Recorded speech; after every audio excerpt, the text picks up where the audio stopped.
What's going on, everybody? I'm going to be interviewing Tony Charlton. I could say that wrong. I could be wrong on that, and we're going to learn a little bit. He's a big figure guy, 3D printing. Definitely going to be learning some stuff today. So here's Tony. What's going on, Hi. man? Yeah, not much, mate. Not much. It's just kind of sitting here in the wings and no longer. So, So we're going to talk about figures going right off the bat. What's some of the coolest figures you got? And from what company? I did go for a lot of Reaper. I mean, I've only really been into the minis heavy for about 2 years now. Just a bit over 2 years. I mean, when I was a teenager, I remember first edition Warhammer 40k.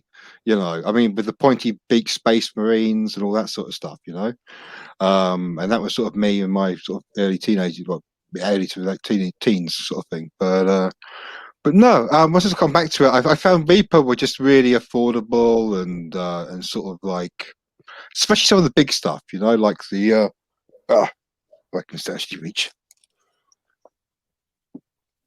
Here's the trick. Can he do it without knocking everything off? And yes, he can. Things like the Rock and stuff like that, It's I did this quite a while ago, actually, but it's I did do another 3D printed one, but that was sort of come out a lot better than this one. But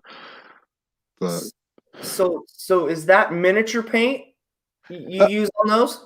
Yeah, it's mostly Vallejo. I do airbrush Tamiya a lot though. If I'm airbrushing, I do tend to airbrush Tamiya more than I do Vallejo, and everything else. But yeah, I mean, you can brush paint Tamiya. I mean, but it's a pain. I mean, if you use retarder and stuff, you can sort of get it to do a few things. But I'll say there was.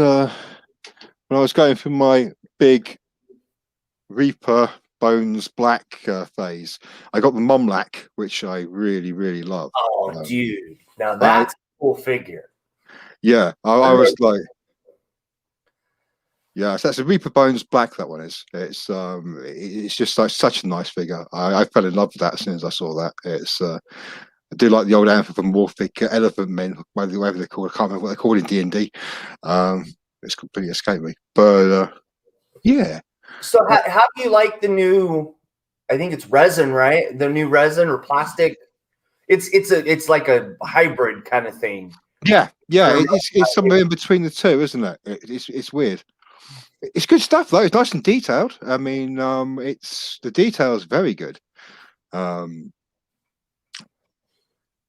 like the Bones Black and stuff. It's not bad at all. I'm trying to think of the other ones.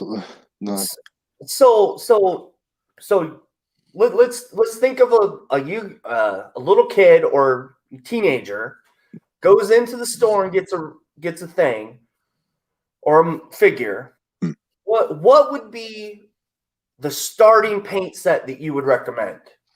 Like colors? It's hard to say. It is really hard to say. I mean, it does depend where you are as well. That is a good point. Yeah. I mean, I would say sort of here, I'd be very tempted to lean towards Vallejo. Because of price, availability, that sort of thing. I'm a big fan of the Reaper paints. I really, really like the Reaper paints. I love those, but they're so expensive over here. They are really expensive over here for what they are. Games Workshop is not too bad over here price wise, but I hate the bottles and I hate the fact it all dries up when you sort of like not using it. So it needs to be in a dropper bottle. Yeah, everybody complains about those. And the only time I find that I get those to work really, really good is I literally have to wipe the top of that container off or the rim and then shut it like as soon as I do. Yeah. Because otherwise you get that little bitty gap in there and then that paint's gone. Yeah. Done. Next time you go in there, it's hard, it's gone. There's no rescuing it. Uh, Yeah, it's absolutely horrible. I wish they would go to a different thing, but it don't look. It sounds like they're dedicated to that. yeah, it's so strange because it's one of those things that absolutely everybody hates, and you wonder why they continue doing it. You know, it baffles me. It really does. I mean, I remember the old original Citadel paints, where they come in like the monster paint set, whatever it was. You had like the nice artwork on it and stuff. Um, those were very, very different. They had a very distinctive smell as well, and they had just a regular sort of more regular sort of looking pot, basically. And they were more like popper top, right? They Yeah, weren't yeah, not like the ones they have now, but like the craft acrylic paints and stuff. yeah, yeah, that sort of thing. Yeah, yeah. Yeah, only it was like you didn't have like a squirt hole in it or sort of thing. It was basically you opened it up and it was just straight into the pot, you know. But it was a lot more like a craft acrylic paint than it was, you know, these new ones. I don't like these new ones. I keep saying it. I just don't. I would get so much more Citadel paint if it wasn't for them. You know, I mean, I get your basic ones. I get the Reichland, I get the Null Oil, and I get the Agrax. Because just having those on hand is just handy, you know. I mean, I've got like those colors from all different companies and stuff now. So Vallejo and Reaper and a few others and stuff. But an Army Painter as well. It's I think Army Painter is pretty good value for money, to be honest, but for what it is. But I love the Army Painter stuff. I've really gotten. I bought it probably about a year ago, and I have picked up a little bit of Citadel on the side because there's certain colors I wanted, or I wanted the box for the army that I was gonna do, so I just got that set, right? But I bought the $60 or the 60 paint army painter set. God, say that 3 times fast. But and then got the washes, the army painter washes on the side of that, and those like so many different colors, so many different ways you can go. Just with the little tweak here and there, it changes the whole color of the figure, and it's like I was really impressed with their shades. You know, their washes. I was really impressed with those. They're so good. And I started with the craft acrylic, the Walmart folk art paints, and Army painters seem to be a lot like those, or they had the same texture. So I went from using those to these, and there wasn't a big transition. I had to learn a lot of different stuff, at least for me. At least that's what. I think the coverage is a lot better than the acrylic paints, the craft acrylic paints. But like you say, the texture is it's very, very similar. It's that sort of. It's so similar, and it's not weird, but it's just like it was just a quick transition, and then I was off and running. And I do like in the Army Painter stuff, I do like the skin texture, or the skin tones. I really found those to be very, very helpful. I went Vallejo on mine most of the time. Just because I sort of started. The biggest problem with Vallejo is you get like a skin tone pack, and you'll get about 3 or 4 colors, whatever it is, you're never going to use, like the sunny skin tone and the very yellow tones that will never be used for skin. They're useful for other things like leather and other bits and pieces and stuff. They're useful for, but when it comes to skin, they're sort of very strange tones. You know, you can put a little bit in there. You know, you can put a little bit into your flesh mix to kind of bring it up a little bit, but you can't use it sort of like neat. I can't find. I normally start with the dark flesh tone from Vallejo, which is just that sort of almost like a whole red. It's very, very, very dark. It's that sort of Republic kind of Star Wars episode 2 and 3 sort of color. You know, this sort of dark, almost a sort of red, sort of brown. It's but no, I normally sort of start with that. I'll throw in some medium flesh tone, and just bring that up a little bit, just bring it up a little bit more each time, each coat sort of thing, and start layering a lot more now. I've really tried to sort of learn to layer rather than do the more basic stuff of like dry brushing and washes and all that kind. I'm still doing that stuff, but I'm layering as well, and it's just I've learned a lot with the brushes because I was primarily airbrushing everything for quite a long time. I only started again about 8 years ago, I think it was, and I started on it's like Gundams originally. Always fancied making a Gundam kit. I was by myself. I had like plenty of time to kill, so get some kits. So started off on those, and So let's back up a second here. yep. What paintbrushes do you use since you brought up paintbrushes? I tend to kind of I'm not quite along the lines of James Wapple and his like 50-cent brushes or 20-cent brushes, whatever they were. But I do tend to go on the cheaper lines. I've got some MIG ammo stuff. I've got some army painter brushes. I love the dry brushes. They're only the same as makeup brushes, but I do love the army painter dry brushes. I something about the handles just I really like. I would love some of like the broken toad and stuff. I'd love some of that stuff, but I don't think I'd look after them properly. I really don't think I would. So how are you supposed to look after them though? Are you using the soap, or are you just using just water to clean them out? I'm just using water. I'm not using soap anymore. I did have one and I lost it. I don't know where it went.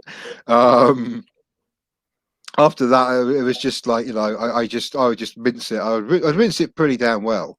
Sort of stick it on not under the tap because you can sort of separate everything when we do that. But you just kind of like fresh water and just do that again. Just to sort of clean it all out and everything else. But I'm really bad with my brush hygiene. I really am. So I tend to steer away from anything that's too expensive. I mean, I look after the good ones, but I actually took most of the brushes in there earlier, so I can't actually show you any. But yeah, see over here they have the Hobby Lobby, and they have it may not be sitting on my desk at the moment. But they have this brush cleaner thing, and I got the tip from Gil. So he said, yeah, just like set it down, set the bottle down, open the top, put the paintbrush in, but have something hold it. Well, I went too far and like took that much paint off of the brush handle too, not thinking about it. That was an experience. like, you look inside the bottle and your paint handle is like foaming. You're like, wow. oh, that's not right. But I can tell you how not to do stuff all day. I can do that all day. The correct way, yeah, I'm still learning a lot. I mean, same here. I mean, it's like I say, it's 8 years now, and I still feel like a greenie. I really do. Especially with the minis, especially with the minis. I can sort of mull along with like a 1 in 8 or 1 in 6 figure, something like those lines. Mostly because of the airbrush work. I'm not too bad with the airbrush. I picked it up fairly easily. Like when I first started getting the Gundams, I tried to do like some detail paints, and that come out fine just with a brush, just like little details. Maybe some sort of panel washes and stuff, just basic things. But then when I wanted to try and actually paint them, I was trying it with the brush, and I couldn't get the finish I wanted. So I just went for an airbrush straight away, and it's been using it ever since. So I think go cheap and Chinese, but it's. And there's nothing wrong with that. I mean, there's some people that think an airbrush in the miniature hobby is just cheating, and you need to stop. And I say no. It's just a tool in the toolbox that you get to unravel at the start of every day, right? I mean, you know, you can get the same effect as an airbrush with a brush, but you've got to. It takes so long. It takes so long. It's almost like, why would you bother? It's like, you know, it's like digging a hole with a spoon. You know what I mean? You can do it. You know, it might be a very nice, clean, tidy hole, but you know, why bother? It's, but I don't know. But yeah, I understand what you're saying. It's, you know, but and I'm kind of the other way. I'm not very good with an airbrush, but with a paintbrush, I can get most of the stuff done I want done and it look okay. Not perfect, not airbrush quality. Don't get me wrong. But I just and I've got some pretty decent airbrushes and everything.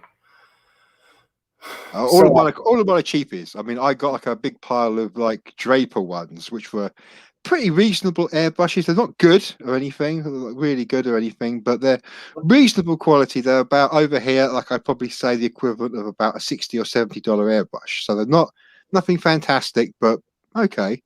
But I got them for like less than $10. They were having like an Amazon clear out thing, and I was like, what? And I just got them. Just on the off chance that they were okay. And I've been using them ever since. And that was like, oh God, 4 or 5 years ago, something like that. And so what kind of airbrush is that? Is that like compressed air, or is it out of the can? Oh, it's from a compressor. I'm running a cheap Chinese compressor, and it's basically it's a brand over here called Draper, and they do like generally just do like tools and stuff in general. They do like, you know, your socket sets and your pliers and all that kind of stuff. And they just happen to do an airbrush as well.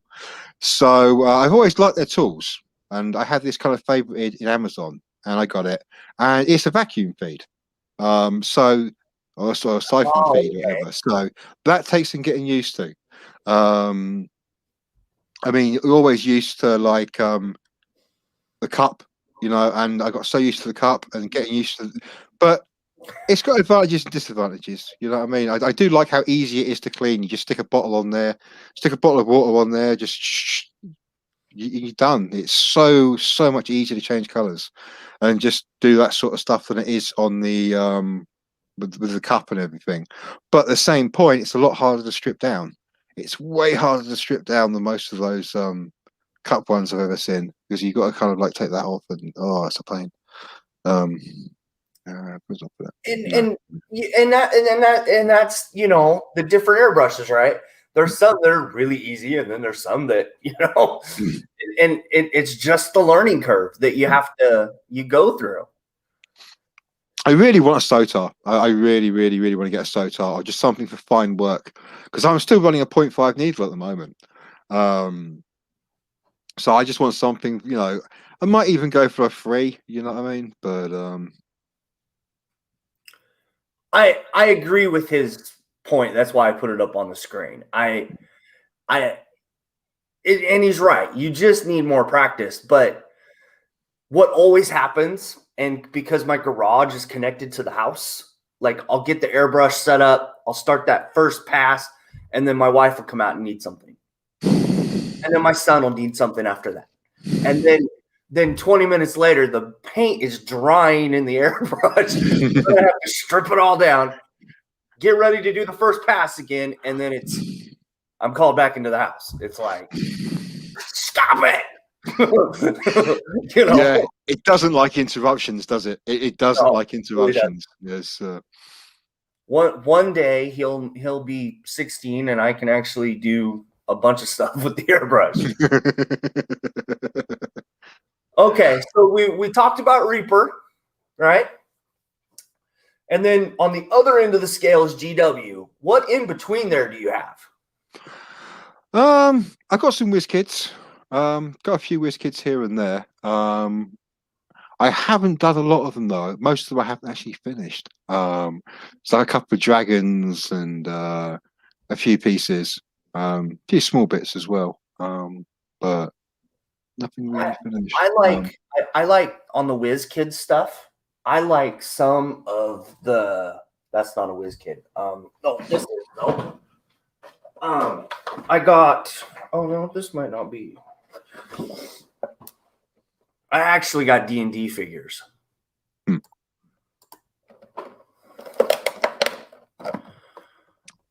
So that's nice. I'm getting to where I like these size figures. Yeah. I did that with Reaper. I got really into their Frost Giants and the was it the Lava Giants or whatever it is? I can't remember. Fire Giants. Yeah, Fire Giants. And the Storm Giants. All of those. I did a few. Let's see. Get some.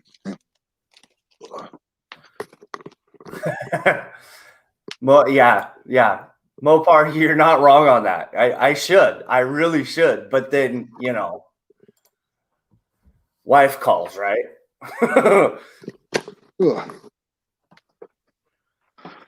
Do apologise. I couldn't hear you. Right. All professional. Here we go. But these sort of like Frost Giants or whatever they are. Yeah. I love these kind of fellas. I mean, anything that sort of size is just spot on. I love that sort of thing. And Reaper do quite a few of those, and I've got a few of them. I've still got a few in the box as well, actually, because I kind of got the 3D printing and like a pile of other stuff at the same time, and it was stupid to do because then you got like so much stuff you can 3D print, and then just backlogs and it backlogs. Well, see, no, I call that print what I want, prime it, and then set it on a shelf till I figure out when I want to paint it. Even these big D&D figures and the Whiz Kid stuff, even those, those are already primed. But most of the time, I just set them down and just figure out what I'm going to paint them over like 6 months. Or 3 months, or like I probably have 100 figures in primer already to go. I just have no idea what I'm going to paint them. Or, the squirrel happens and I go in that direction real quick. Yeah. Oh, I know that one. Oh dear, I know that one. I've got so much stuff for a lot of the sort of RPG systems, like cyberpunk sort of stuff. I've got a lot of stuff for Starfinder. This kind of like sci-fi, kind of Mass Effect style, almost like futurist sort of stuff. And I've done so many of them and printed so many, and I need to get them done. It's I just got totally schooled. I was printing too much, but we'll get onto that later, I suppose. It's yeah, I mean, we're gonna end the conversation with 3D printing, but you get the Whiz Kid and the DVD figures, and then you take train diorama stuff, right? And then you come up with that thing that is off to your side, right? That diorama that you're working on, right? Oh, that was a 3D printed one. This one was. Is it really? Yeah. Well, the figures and stuff are, but all the terrain is various bits and pieces shoved together. Some cork bark. Oh, some railway scenics, and this is so cool. I'm not so impressive on how all that stuff works. I actually thought some of that was like for trains and stuff. Well, some of it is the trees and stuff. The trees are supersized ones that you can't actually buy anymore. I managed to get them from the shop, and the shopkeeper was kind of like very hard pushed to let them go, but she did, and she was nice, and she gave me have them. So, and I'm really happy how they come out. And I got the cork bark for the like the cliff face thing, and just really, really happy how it's turning out. And so that's the little bush down there. Let's get him back up there. The little bush there. That's a train one.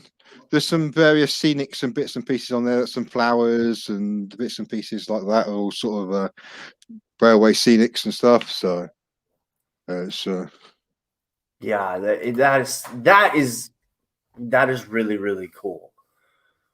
so I've really got to finish it off. I mean, I wanted to put some proper roots down for the trees. This tree needs to be fastened to it properly. A few other bits and pieces. There's going to be I'm doing stuff you can't see it.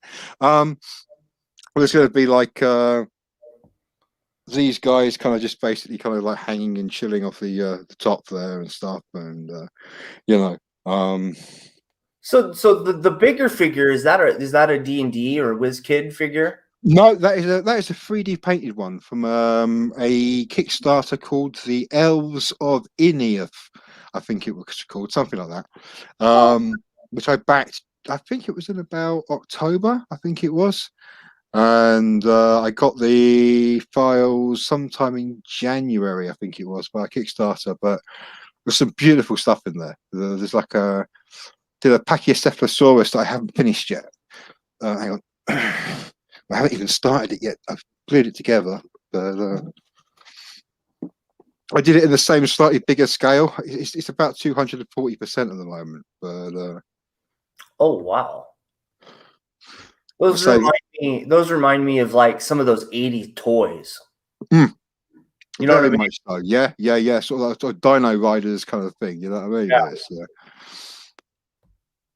Sort of a bit of He-Man thrown in for good measure, but yeah, and it was just something about the style of those that I love. But I just kind of looked at that big guy the big troll that I used in that, and I just saw something that I wanted to make, and I just wanted to make this diorama with flowers and bits and pieces. I didn't expect it to get quite as big as it actually did eventually. I wasn't going to go quite that big, but I think it works well. It looks nice, so you know, I'm happy with it. Just a case of finishing it off, really, which is always the hard bit for me at the moment. It's keep squirreling. Got to stop squirreling. It's okay. So now we're gonna transition into GW. Because you have quite a bit of GW stuff, right? Yeah. There's a few bits there. It's I can't get to them, but no. That's fine. Yeah. So what's the appeal for you with GW? I like it's still kind of nostalgic for me. In some ways, it feels a little old and hackneyed now with 40k compared to how it did when it felt so fresh when I was a teenager. But I still like that, you know.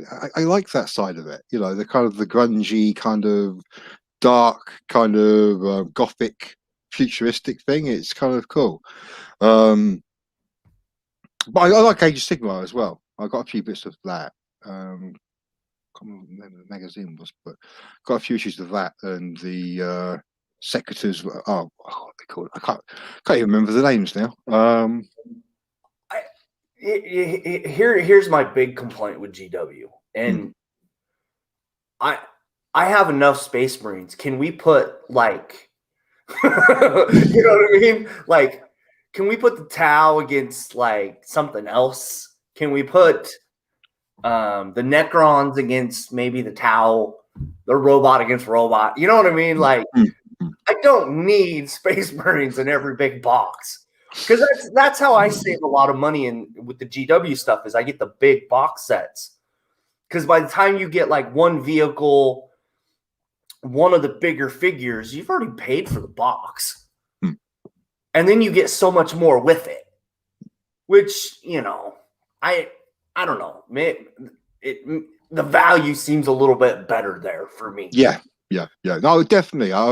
It's like those, especially the starter boxes. I mean, the starter boxes are just fantastic. I love the Tau one. But the and the cool thing is they've got what, 6 different factions, right? Right? I mean, I can't remember the rules on it. Look at it, because there's Space Marine, Orc, Tau, Necron. Then there's that mutant little army, the one that looks like it should be on Starship Troopers. Oh, there's the craft world or the elves or whatever you call it. Yeah, I don't know what their name is, but they're little alien little robot or yeah. And then there's two other little armies that you can get, and then that's just 40K. Hmm. Then you have Age of Sigmar, and then you have the Templars. So like you can get all kinds of different stuff, and it's never you're not building the one of the complaints I have about model car building sometimes is it's the same 57 Chevy. It's the same, you can kind of vary it out, but you at some point there are a lot of Space Marines you collect. Hmm. You know. I do like the fact they don't take up too much space as well. You can get like a big pile of miniatures and everything else, and it might have taken you quite a few hours to do them, but Yeah. it's like compared to like a model that would have taken the same amount of hours, even if you did a reasonable job on it, and everything else, it takes up so much more space than just like a little miniature, So I'm trying to be good with like the miniatures and not kind of like too many sort of like statues, because I haven't got the space anymore. I haven't got the space, so. Mopar Nut 62. I'm not. Oh, Link. Ha. Okay. So basically, the Warhammer stuff is this stuff. Here, let me. You get some of this kind of stuff. This is some of the stuff I really like doing. It's and this is a Night Titan. The big pieces like this that I've been working on. This is a Warlord Titan, and it's gigantic. But then you have like little bitty vehicles like this. Like this was really fun to do. I'd love to get like 5 or 6 more of these. But then like this is where Gundams come in really cool for me. Take a Gundam and you can change it, and it's not any. I mean, the size, they're not much different. And then you have little bitty robots and stuff to go along with it. Cool. Sorry about that. He asked a really good question, so let's remove that. Okay. What's going on, Gil? So we're back to GW. What's the coolest thing you've done in GW? Games Workshop. My favorite two so far are just a couple of the Tau things. When I started on the Riptide and is it the Stormhammer? I can't remember what it's called. It's the big one. Started those two, and it's really weird because I love them and I can't get myself back to them. I'm just sort of struggling with the painting at the moment. I just need to get back to it. Oh dear, it's I said I've just got too much stuff to do. I've just got that problem of I'm just squirreling. I'm just doing one thing, then it's on to the next, it's on to the next, on to the next. The things aren't getting finished, so just need to knuckle down. The first thing to finish is that diorama. That's the first thing to finish. I've got diorama is really cool. I'm not gonna lie, I do like that thing. That's really cool. It takes up some space, but once it's up there, it's gonna be a pride of place. You know what I mean? So it's gonna look cool. But I'm gonna think about getting like a glass case to try and get around the outside of it. It's kind of protected from the dust and everything because it needs to be covered. It really needs to be covered. So see, for something like that, you're just gonna have to get a round fish tank and just turn it upside down. I've been thinking about it. It's I've been thinking about it. It's just get like a reasonable sized like aquarium thing and just upside down, plop. But we'll see. I do know someone. I think I know someone who can get one sort of custom done, but I'm not sure anymore. So that'd No, be cool. no, like I said, really cool. So after GW, that's probably some of the more expensive figures. What do you do after that? Um, Pretty much, I do tend to bounce between like the board game ones. Steam Forged, I quite like some of the Steam Forged minis. They did like the Critical Role minis. They did Horizon Zero Dawn, the board game, I believe. There was a couple of other ones they did as well. I think they did Resident Evil. I've got the Resident Evil 2 board game. Um, I really, really want to get like all the like the terrain pieces for it and everything else, but that's going to be another job to get done, and I don't want to start on it yet. I got the Aliens board game, which has come out from is it Gale Force 9? I think it is something like that. It's that's awesome. I love the minis in that. They're just so nice. They do sell the minis separately throughout the game. You get like the power loader, you get the Alien Queen. There's like the full section of Marines. So you got your Hudson in there, your Hicks, and Drake, Vasquez, all of that sort of stuff. It's all good. But are those the size of a Space Marine though? They're about the same. They're that sort of mini size. I'd say they're kind of 32mm scale off the top of my head. So they're a little bigger. Okay. I'd say it's about 32, maybe 35, but they are a nice size. But they're still in pieces at the moment. I haven't actually put them together. So So you brought up board games. How is the board game scene? Is it really taken off in the UK? Because it seems like it's growing here like crazy. At least around me, it's growing like crazy. Yeah. I think it's just worldwide now. It's I think obviously the pandemic has really affected everything with that, but so many people kind of itching to get back to it and stuff, and I'm definitely sort of like one of them who's sort of slowly kind of like getting back to normality here. But there's so much choice now. I think that's the main thing. There is so much choice of board games and themes. I mean, you've got board games on video games. You've got board games on, your sci-fi, your this, your that, your RPGs, even, the Dungeons and Dragons style ones all over the place. I've got the adventure system ones, whatever they are. You just kind of interlock and you can sort of like play them together. They're quite cool.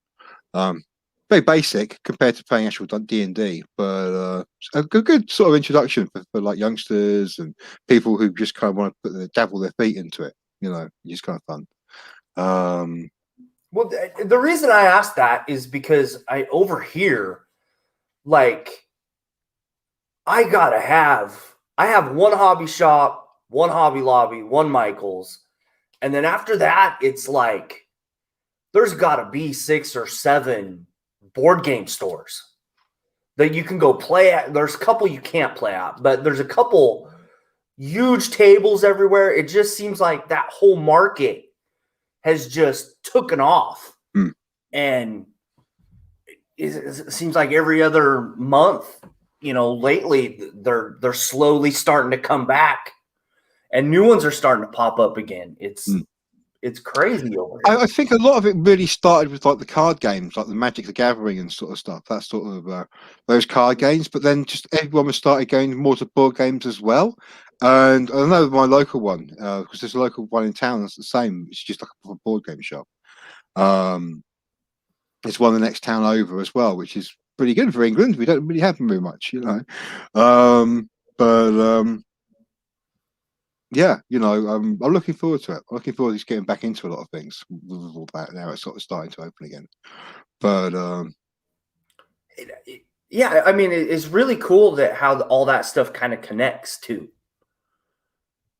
From tabletop to board games to, like, and then like one I just started kind of paying attention to, and it's a couple years old now, I think, is that Star Wars Legion. Yeah. I like some of the figures. I got the Stormtrooper set. That's the one I got the other day. I got to admit, I could go crazy on that because I love my Star Wars. I love my Star Wars so much, and everything on it is just gorgeous. It's just so nice, the designs and the figures and the quality, and there's just so much there. It's not a rabbit hole. I'm just trying to sort of avoid it. It's looking at me, but it's. It's that black little hole that Alice is going to fall into. Yeah, I got it. So let's end the conversation with 3D printing. I think we've covered almost everything with figures, right? Yeah. What resin printer do you have? I've now got. I started off with Elegoo Mars Pro, which wasn't really a good choice, to be honest. It was okay for a while, but it does have some problems. But then I got a Elegoo Mars 2, and then literally I didn't think I would get a Saturn for a long time, and 2 days later I managed to get a Saturn. So I ended up with the Elegoo Mars 2 and the Saturn, and I could print too much. I mean, the Saturn can print in a day. It can print 6 times as much as what my Pro could. Oh, wow! It's insane because the plate is 3 times the size. It's literally 3 plates all alongside each other on the Saturn. And it's because it's a mono screen, and my original one was a color screen, it's twice as fast as well. So you're doing 3 times as much, twice as fast, 6 times as much, and it took some getting used to, because at first I was doing what I normally was doing, print, because I can't print as fast as I could paint. And all of a sudden I was doing that, and I was just getting swamped with just squirrely amounts of stuff that I could not get through. So I'm behaving now. I'm semi-behaving, and sort of printing more, just sort of like specific things every now and again. But I still need to get that backlog done. There's so many vehicles and sci-fis and cyberpunk things that I've been printing. There's some Starfinder. There's so much Starfinder stuff that I've been printing. But mostly because Cyberpunk and Starfinder, you don't get that much in the way of traditional minis for. They started doing a lot more Starfinder stuff now. And WizKids are doing some painted ones, and they're going to do some unpainted ones soon as well, I believe. Yeah, I think that's right. Yeah, I think so. But there's not a lot of choice for that sort of stuff. But with the 3D printing side of it, there's loads. There's loads and loads of stuff you can do. You can get all the monsters. You can get all the different bases, different classes. Just go to town on it. It's cool. I love doing that sort of stuff. It'd be nice to sort of get around to actually be able to play it, but it's been a while. There you go. So what is the trick to getting a resin printer to work? Is it actually how flat the bed is, or is it actually getting the file sliced right? I would say you've got to have both. I mean, if your bed's not leveled and straight, it's not going to work. It's simple as that. But then sort of slicing, it's more a case of getting your settings right. Once you can get your settings right and understand what's going on with it, I found it fairly straightforward. But I really deep dived into it first, which is why I haven't gone onto the FDM yet, because I know how the resin printing works, and I need to kind of like deep dive into the FDM and work out how that works properly, as I tend to do. But then I'll forget it all the next day. So yeah. But I will say this: me and you are exact opposite, right? Like, I can get my CR10 to do phenomenal work, but I can't get my Anycubic Photon to produce anything.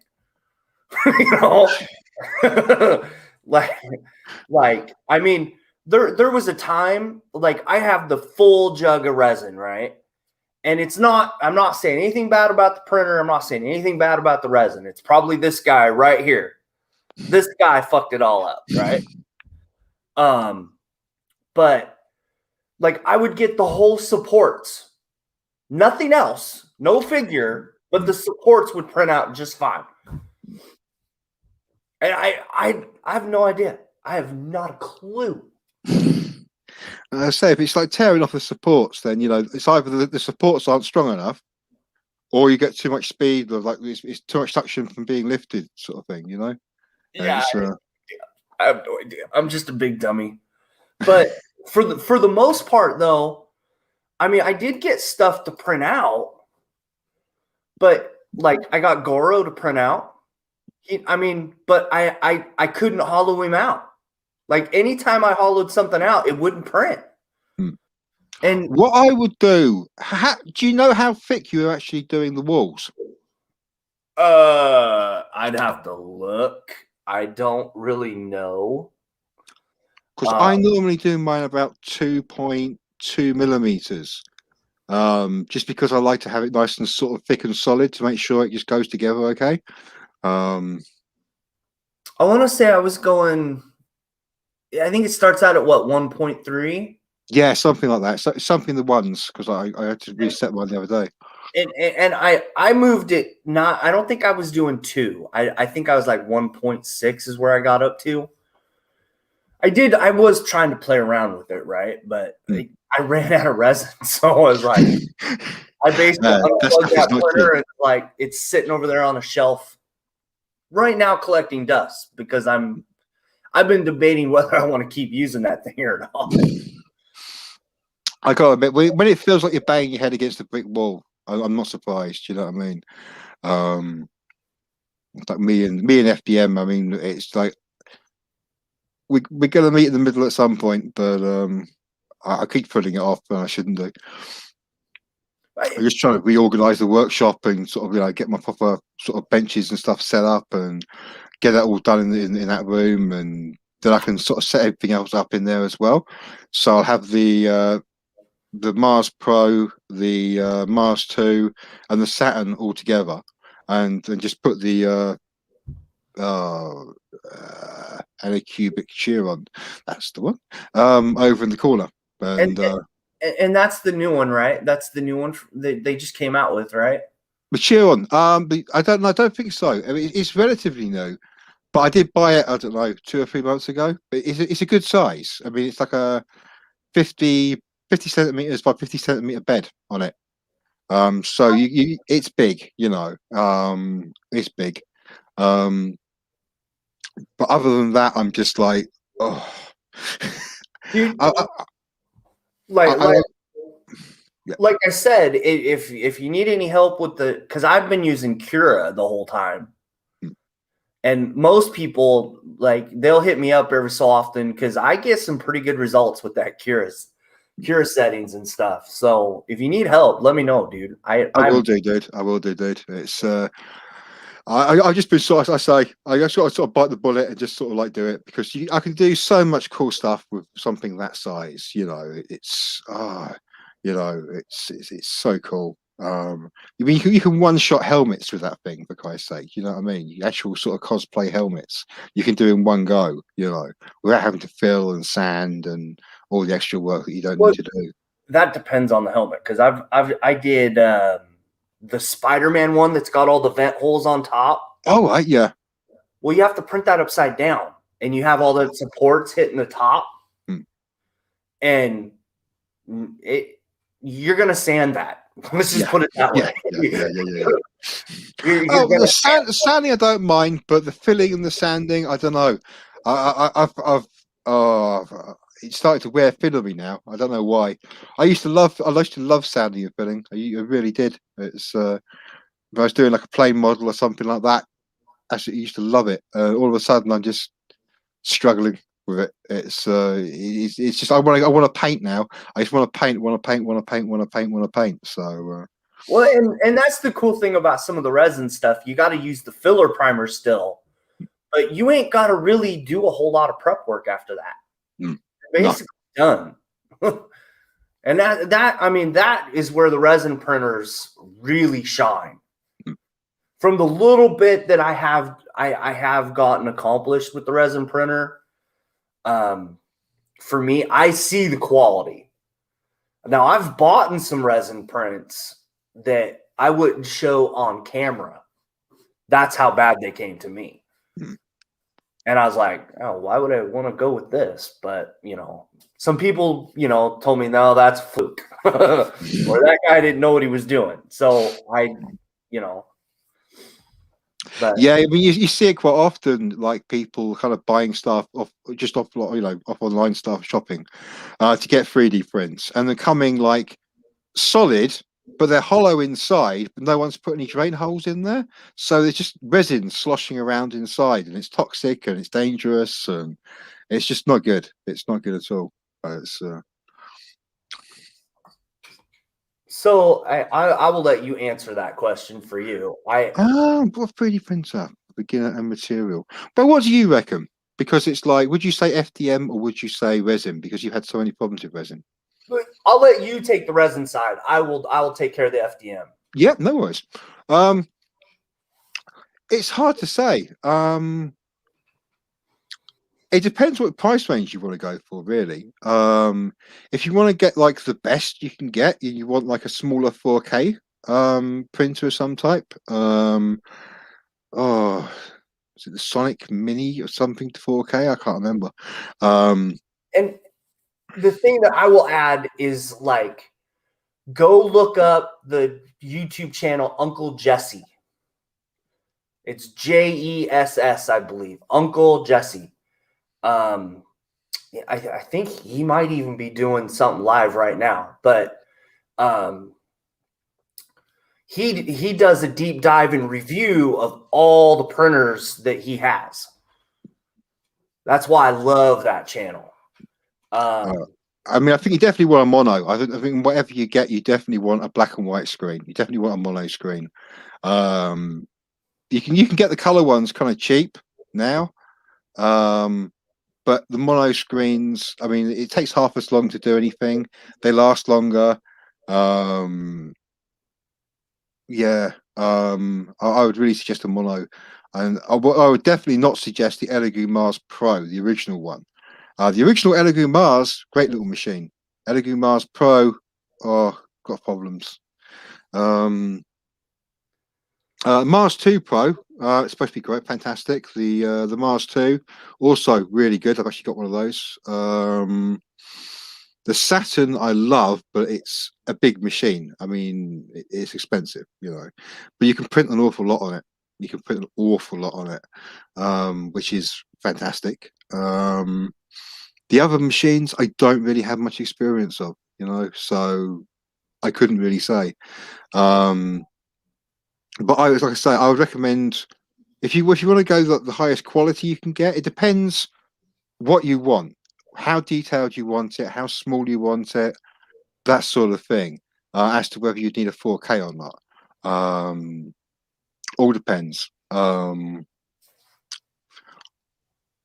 the Saturn's 4K, but it's a big screen, I believe. So I believe it's 4K. Someone told me it was 2K, and someone said it was 4K, and then someone said it was 2K, someone said it was 4K, and I just went, oh, whatever. And that's the crazy thing about resin printing right now. There are so many options from size to size. Yeah, right? the huge ones now. Yeah, it's. I mean, it's crazy what size figures you can print out now compared to what it was even 6 months ago. I think some of the stuff that came out 6 months ago, you could print this on some of those, like full figure of this. But I will talk about the FDM printer because that's what I have, right? And I have a CR10, and that's probably 4 or 5 years old now, and it works awesome. I would get another one just to have another one.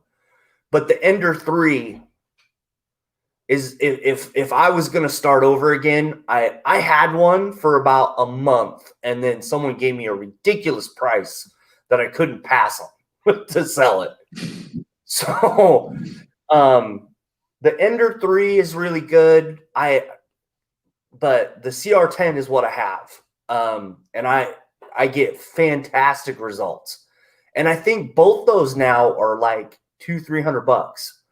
And I paid almost $600 for the one I have. So you just got to go with what's, but yeah, the Ender 3 Creality, I really recommend. And you don't have to put them together either. You have the bottom frame that comes and then the top frame, and you just plug it in, and if you do it right, you're printing in under an hour. Realistically, you're printing in under an hour. So back to 3D printing. What's one of the coolest STL sites that you go to? I do like Gambody. But it's expensive. It's so expensive. But there's so much nice stuff on there. I mean, some really nice like Star Wars Mandalorian stuff that I've got. The Batmobile car that's on there right now is really cool. Oh, it looks so beautiful. That looks so nice. The display and the hook for that corner, yeah. It's just another thing. It's like, where would I put it? It's like I could print it. Where would I put it? The ultimate choice, right? But I can print it. That's the point, though. I can print it. So it's if you print it, it will come. But I'm just wistfully looking at space now. Just there's like I say, there's a massive pile of like cyberpunk stuff and Starfinder stuff that I just haven't finished painting yet. There's so much of it. I got like a big pile of Mad Max sort of like post-apocalyptic stuff as well for the cyberpunk stuff, and I love that stuff. I mean, anything like that. It's, so you have a Mad Max figure or STL? No, it's Mad Max style. It's kind of this. It was Cyberforge. I think it was the Patreon Cyberforge. They did like very much a Mad Max themed Fury Road sort of thing, but it wasn't. It was like sort of copyright sort of free kind of thing. But it was very much inspired by that sort of stuff. So you got the cars and the buggies and the trucks and stuff, and all in the 1 month. And I kind of printed out most of it because I just love it. So so I've got to get around to painting those sometime. It's along with everything else. And you know what? And that's the cool thing about Facebook at the moment. You can do a deep dive on it, just STL files. There's all kinds of groups. And the one that I've been doing lately is that Xanax 3D. Oh yeah. I love the stuff. That's where I've gotten the Predator, the Darth Vader, the Goro figure, that Cyclops. I think that's a game body. I'm actually not sure. Someone bought that file for me to print out for them. So I have no idea where they got it, but I want to say they got it from Game Body. And like there's I've done the Spider-Man thing, but I mean, I like the Warlord Titan I got off of Thingiverse. And there's a Warhound that I got off Thingiverse, and there's a couple other figures that I don't know if I'll actually print out, but there's a couple things I've gotten off Thingiverse that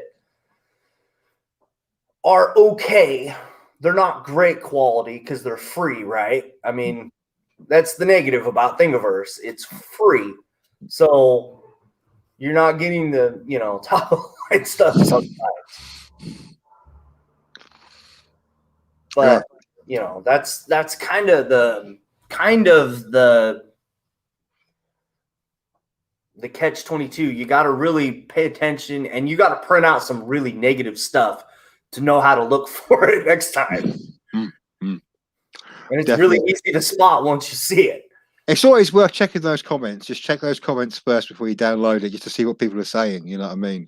See if there's any major problems or anything. which also sometimes helps. It steered me clear a couple of times, so it's True. But I mean, at the end of the day, everything's printable. You just haven't figured it out yet, too. At least the FDM stuff. Like the hair for Goro, the figure I printed, I probably had to print that thing 3 or 4 times before I figured it out. Yeah. You know, and then the lightsaber for Darth Vader, I've printed it out 5 or 6 times. Can't get it figured out. But I just haven't printed it the right way yet. So it's it's just crazy. Well, the last one you do will be the right one. That's the way I normally look at it. You keep trying until you get a good one. You know what I mean? It's, I call it the one that'll work. There's a big difference. Because, I mean, especially on this Warlord Titan, there's prints that failed bad, but I tweaked them enough to where they would work. And it's coming out beautiful so far. But I mean, one thing I like about like doing a Titan or something like that is if you do get a failure, instant diorama piece. You know what I mean? It's just instant. You know, you stick it on the base. It's going to look fantastic. You know what I mean? It's yeah. I mean, that's very, very true. Very, very true. So we've hit about the hour mark. Did you have any questions for me? No. I think we sort of covered most of what I was going to say anyway. You know, so no, I'll say it's. If there's any more questions for me, just fire away. I'll. I was going to tell you, thank you for coming on. I try to keep these to about an hour. I knew we were going to talk about figures today because I knew that's what your big focus mostly is on.